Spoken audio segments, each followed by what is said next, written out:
going on, everybody? Welcome back to the channel. We have made it to season 1 episode 5 of The Last of Us. I know I've been lagging a little bit behind. I'm sorry about that in terms of doing reviews for The Last of Us, but so much has been going on the channel lately that unfortunately something had to take a back burner, and The Last of Us was unfortunately that TV series that took the back burner. But with that being said, I'm going to do season 1 episode 5 and season 1 episode 6 videos back to back, so hopefully I can get them out to you quickly ASAP so you can follow along with the reviews for those of you who do not want to give HBO Max the view. Now with that being said, of course I'm only going to ask for 2 things, guys. Consider giving this video a like, and also consider giving me a long view duration. That way we can fight the YouTube algorithm that we continue to fight every single day since we just recently passed 14,000 subscribers. With that being said, guys, let's get into the review for season 1 episode 5 of The Last of Us. So this episode starts out fairly simple. It shows you a brutal flashback of when the actual resistance fighters took over QZ from Fedra in Kansas City. You see a very brutal scene of them taking over the militarized equipment from Fedra, and they are just absolutely brutal.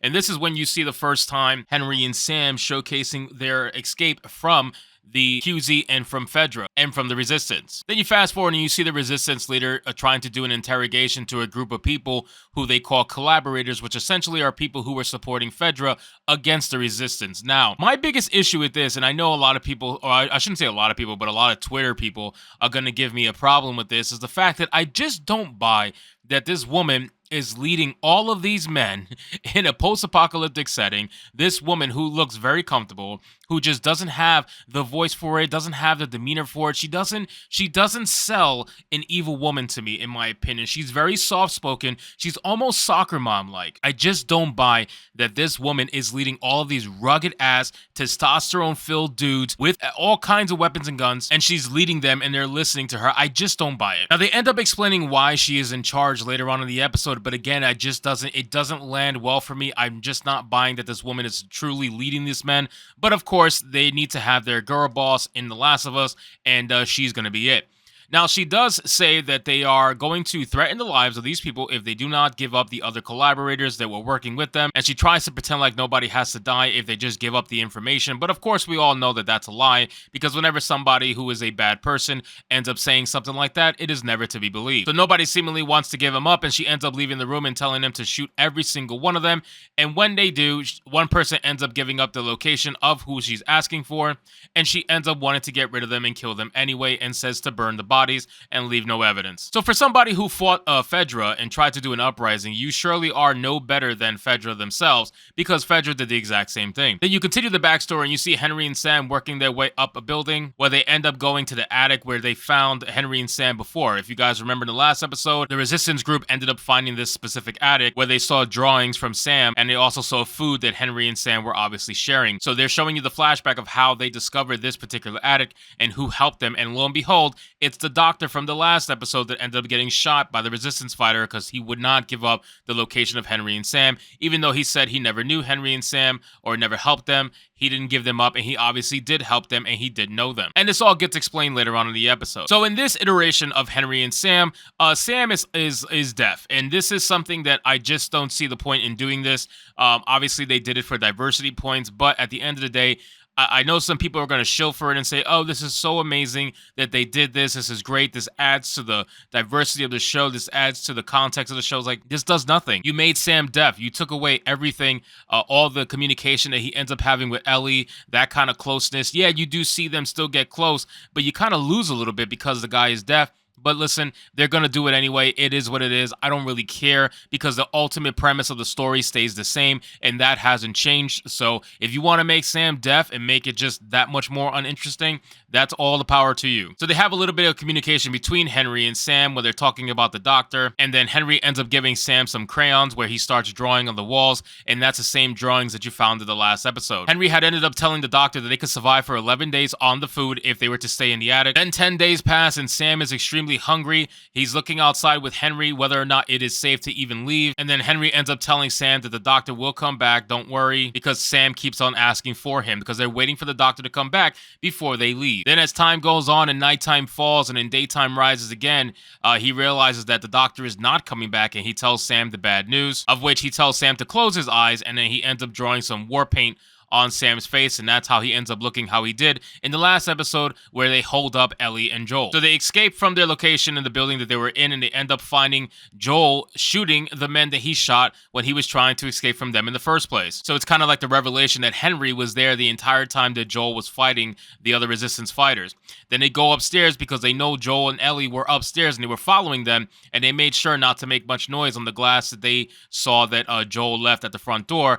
And then we get to the scene where the last episode ended, where Henry is holding up Ellie and Sam is holding up Joel. Henry ends up showing really quick that he's not about that life and he's not about the violence, even though he's trying to pretend like he is. Joel is very on edge and ends up making a bunch of smart-ass responses and smart-ass remarks where Ellie says, "Hey, stop being a dick." Check this out. That's right.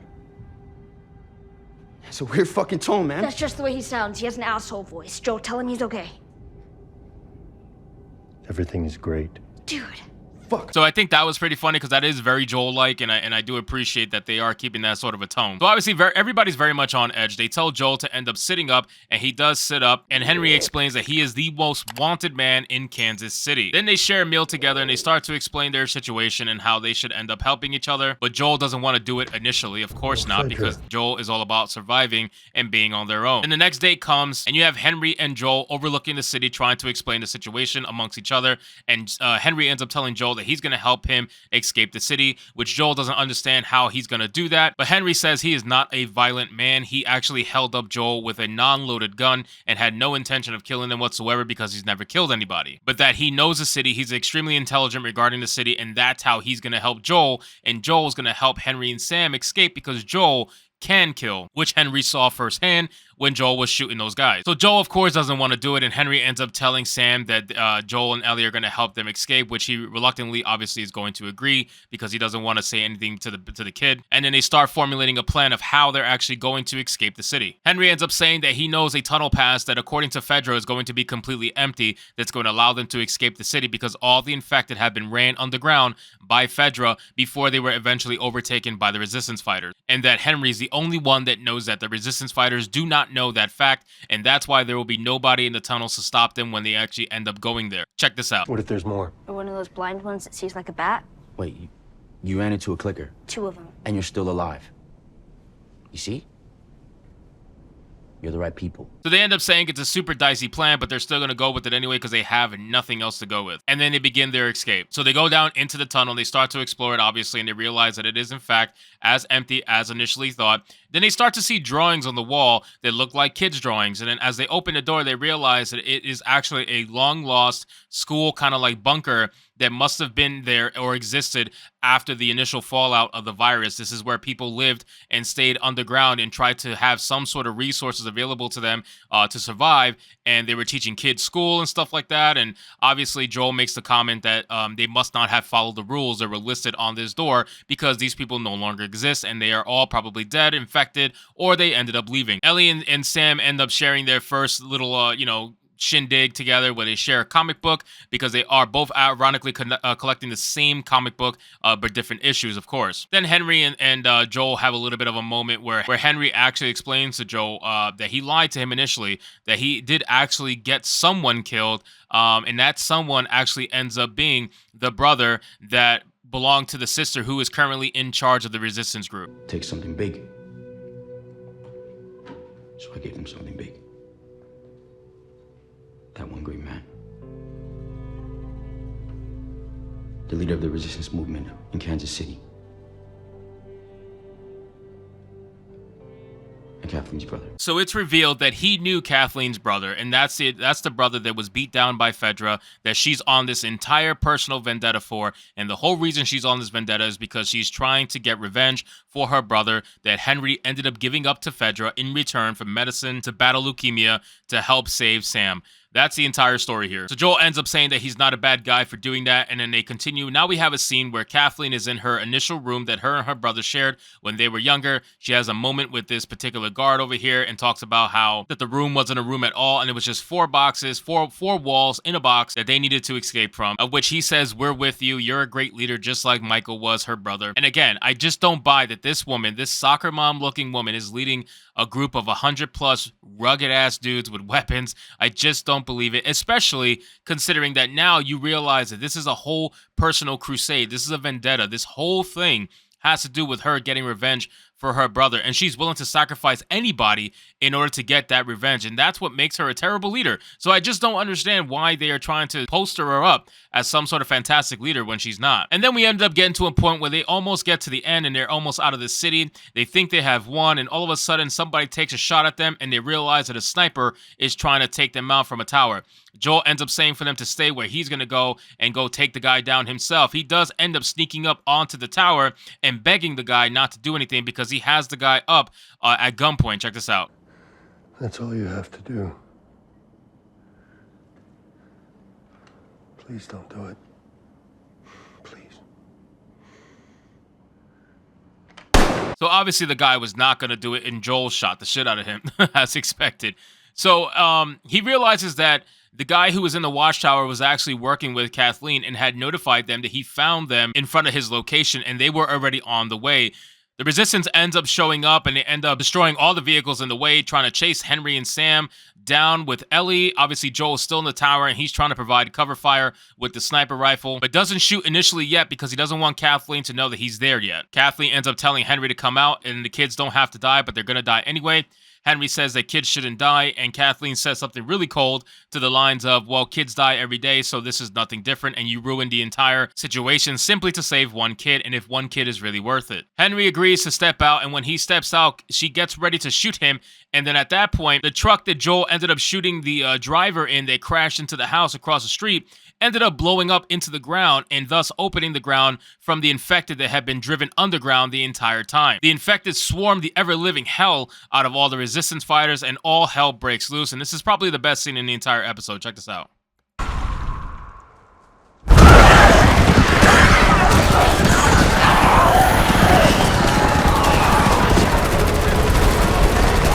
So obviously everybody's fucking screwed, right? Everybody's screwed. There's no way they're going to be able to do anything about it. They're getting swarmed by all forms of clickers, runners, everything like that. They are getting absolutely decimated. But then the big boy shows up, okay? Everybody knows that the bloater was going to show up at some point. Now, here's the thing. Kathleen knew about the bloater, okay? She maybe didn't know it was a bloater, but she knew something huge was there, underground. We saw that in the last episode. But the thing is, she purposely ignored it. She ignored it because she had a personal vendetta against Henry that she wanted all the resistance fighters to help her accomplish. And this is why I just don't like her as a leader. I don't like her overall.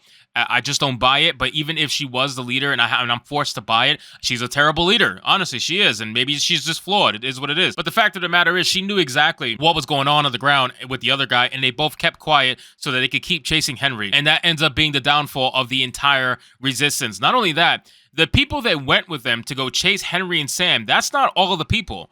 At the end of this all, let me show you how this goes down first off. So Big Boy Bloater shows up. Check what happens after this.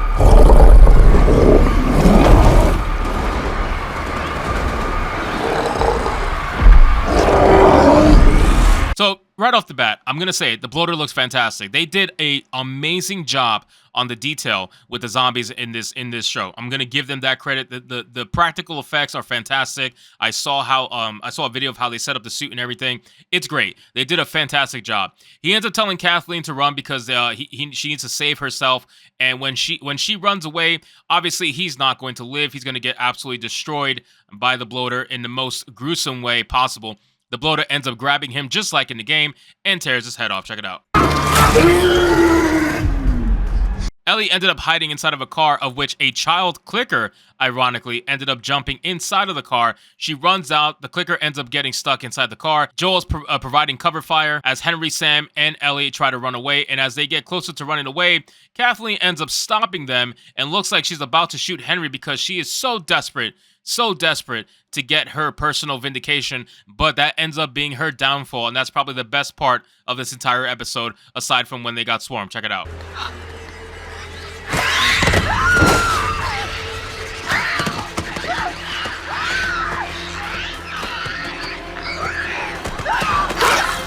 So I do think it's ironic that Kathleen ends up getting killed by the child clicker after what she literally said about children, not only just a few minutes ago, so I thought that was pretty interesting. Now, this is the part that everybody knows about. If you played the game, you know exactly what's about to go down.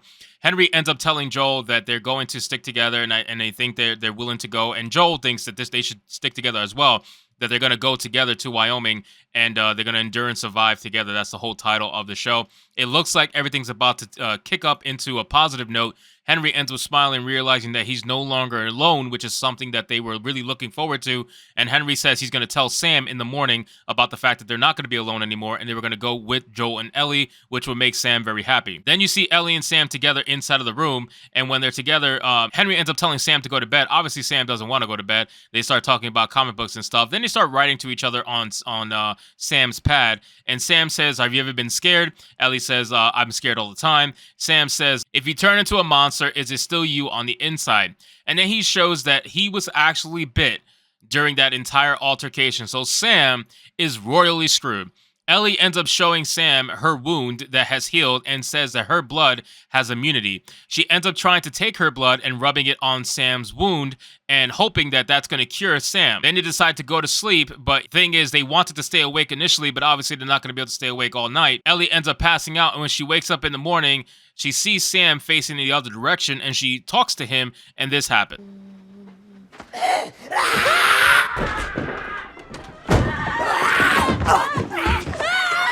So this is a notorious scene from the game, and this is the heartbreaking scene that I admit is very sad from the game. I do believe the game did it better in terms of overall emotion and whatnot, but still the scene is very strong and very tragic in the actual show. Obviously, Sam ends up attacking Ellie, and Joel ends up trying to stop Sam from doing so by grabbing his gun. Henry shoots at Joel to stop him from shooting Sam and says not to do it, but then this happens.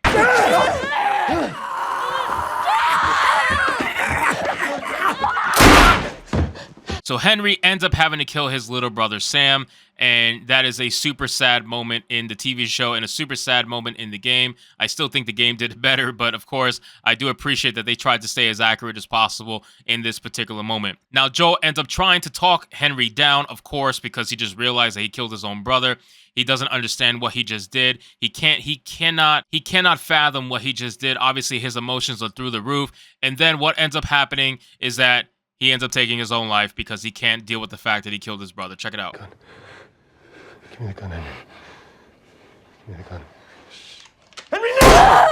gun. Super sad scene. Now, one thing I do wish is that they kept the whole "it's your fault" line from the game. I wish they would have kept the line where Henry says to Joel, "It's your fault, it's your fault." I think it would have really stuck better with this overall scene, but still, they did a pretty good job with it. I'm not going to hate on it that much. I think they did okay, and overall, it portrayed exactly what they wanted to portray. The scene is very sad. Obviously, Henry and Sam were looking like they were going to get their due justice and be able to finally have people to travel with and not be alone anymore. And lo and behold, actually, not even that, Ellie just didn't want to be alone either, and she was happy to have a friend. And lo and behold, they lose everything. And this is basically a consistent talking point with The Last of Us. So super sad scene. Ellie has to see that. Joel has to see that. They end up burying Henry and Sam. And then after they're done burying, Ellie becomes very cold and ends up walking away and says, "Are you coming or not?" Joel ends up realizing that Ellie wrote on Sam's pad, "I'm sorry." And then they walk away and the episode ends from there. So listen, guys, this episode is pretty good, okay? I do like the overall themes that are in the episode. I do like the overall messaging. I don't like the fact that they have that entire resistance group listening to this woman that wouldn't be able to lead a school soccer team, let alone an entire military group. But at the end of the day, this is where the story wanted to go, so it's going to go that way. Not only that, I do think that by making Sam deaf, it kind of took away a lot of the interaction between him and Ellie that was in the game that would have allowed for a more emotional impact towards the end when Sam actually gets killed by Henry. So I feel like you definitely lost a bit of that by making him deaf. But again, they wanted to have the diversity in there, so they made that character deaf. It is what it is. So overall, this particular episode of The Last of Us, I'm going to give this one a solid 7 out of 10. I thought it was a good episode overall. I think the overall messaging was straightforward and solid. There's a couple things in there I don't agree with, but overall, good episode. The show is still very good. And the one thing I keep thinking about is the entire time I'm watching this episode, I don't think about Bill and Frank at all. I don't think about Bill and Frank at all. Literally, episode 3 could have came and gone like it did, and I don't even think about it. It served no purpose still. It didn't serve anything in the overarching story so far. They have not utilized it at all, and all it was its own vacuum of an episode. So, again, I wish they never did it. I wish they could have did it as like a side story maybe, or something along those lines, because that way it wouldn't have been in the continuity of the episodes. But now that it's in the episodes, it just doesn't feel, it feels so out of place. You know what I'm saying? So anyway, guys, this episode was pretty good. I enjoyed it. Let me know what you guys thought in the comments down below. Thank you so much again for watching this video. I hope you did enjoy it. If you did, consider leaving me a subscribe. I would greatly appreciate it. Don't forget to like the video, comment, let me know what you thought, and I'll see you guys on the next one. Hypnotic out.